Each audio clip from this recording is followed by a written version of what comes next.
Hi friends, ഇന്നത്തെ ക്രാഫ്റ്റിന് വേണ്ടി നമ്മളിവിടെ ഒരു A4 ഷീറ്റും സ്റ്റിച്ച് അതുപോലെ നൂലുമാണ് എടുത്തിട്ടുള്ളത്. പിന്നെ ഒരു മാസ്ക് ടാപ്പ് കൂടി എടുത്തിട്ടുണ്ട്. പിന്നെ A4 ഷീറ്റ് ഇതുപോലെ ഫ്ലവർ ഷേപ്പ് കട്ട് ചെയ്തെടുക്കണേ. നിങ്ങൾക്ക് എത്ര വേണമെങ്കിലും കട്ട് ചെയ്തെടുക്കാമേ.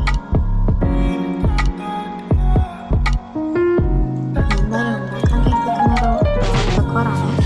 പിന്നെ കുറേ അടുത്ത് ഞാൻ കണ്ടിട്ടുണ്ട്. നടുവിൽ ഇതുപോലെ എല്ലാം വെച്ചിട്ട് കൊടുക്കുന്നത് സർക്കിളാണ്.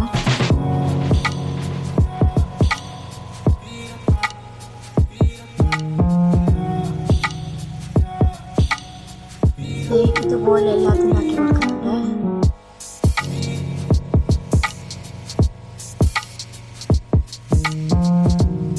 നൂല് വെച്ച് സെറ്റ് ചെയ്യേ. ഇതുപോലെ മാലയാക്കി എടുത്തിട്ടുണ്ട്. ആ എല്ലാം വല്ലാണ്ട് കാണുന്നില്ലേ, അതുകൊണ്ട് ഞാൻ കുറച്ച് ഡാർക്ക് എല്ലാം അത് കൊടുത്തിട്ടുള്ളത്.